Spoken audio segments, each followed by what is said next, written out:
जीतने वालों को मेरा सलाम। आज की कहानी में इतना कुछ सीखने को है और इतने गहरे प्रैक्टिकल लेसन्स हैं कि कोई भी वीडियो छोटा पड़ जाए। मैंने 5 मिनट के अंदर अंदर पूरी कहानी को इसके मकसद पर पहुंचाने की कोशिश की है। तो आइए शुरू करते हैं।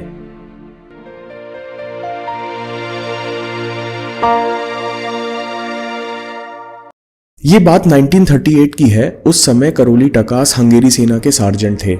28 साल की उम्र में करोली टकास पूरी दुनिया के सबसे बेहतरीन पिस्टल शूटर माने जाते थे। 2 साल बाद 1940 में होने वाले ओलंपिक्स में उनका गोल्ड मेडल पक्का था, लेकिन नसीब को कुछ और मंजूर था। एक ट्रेनिंग सेशन में करोली के हाथ में ग्रेनेड फट गया और स्वर्ण पदक जिताने वाला हाथ करोली के हाथ से अलग हो गया। 2 मिनट के लिए सोचिए, करोली पिछले 14 साल से शूटिंग प्रैक्टिस कर रहे थे। जिस हाथ के कारण उनका नाम था, उनका घर चलता था, उनके सारे सपने, उनके परिवार का फ्यूचर एक धमाके में उनके हाथ के साथ खत्म हो गया।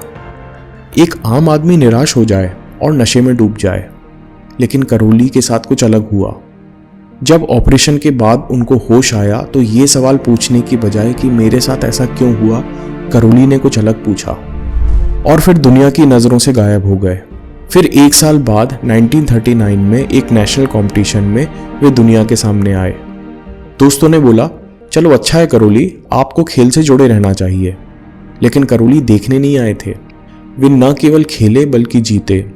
इसके बाद उन्होंने राष्ट्रीय स्तर पर धूम मचा दी, लेकिन उनका सपना ओलंपिक्स था। वर्ल्ड वॉर के कारण 1940 और 1944 में ओलंपिक्स आयोजित नहीं हो पाए। 8 साल के इंतजार के बाद करोली को मौका मिला।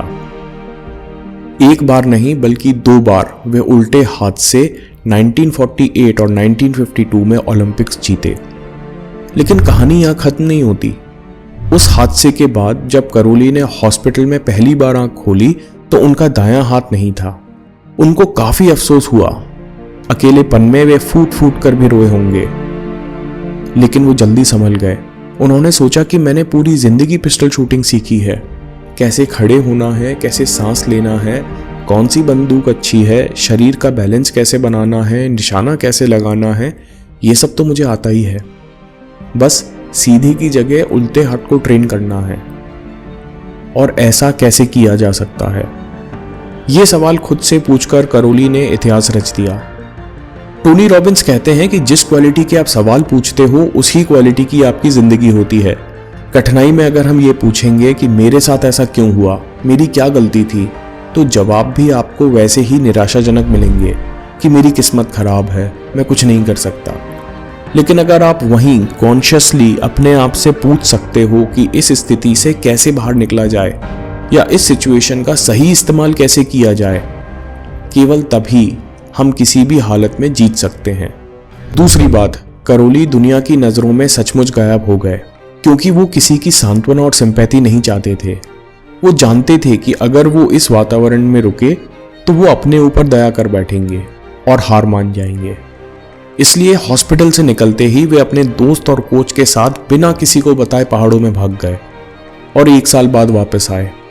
करोली न केवल बहादुर और जिंदा दिल थे बल्कि होशियार भी थे। उनको पता था कि उनके साथ क्या काम करेगा और उन्हें सदमे से कैसे बाहर निकलना है। उन्होंने कभी अपने नुकसान को पराजय में नहीं बदलने दिया। जैसे एक बॉक्सर के पास गिरकर उठने के लिए 10 सेकंड होते हैं, 11वां सेकंड और आप मैच हार गए। करोली इस बात को गहराई से समझते थे कि जितना जल्दी गिरो उतना जल्दी उठो और उठने के लिए बढ़िया सवाल पूछो। जैसे कि मैं सिचुएशन को बदलने के लिए अभी के अभी कौन सी 5 चीजें कर सकता हूं। सही सवाल पूछेंगे तो सही जवाब मिलेगा।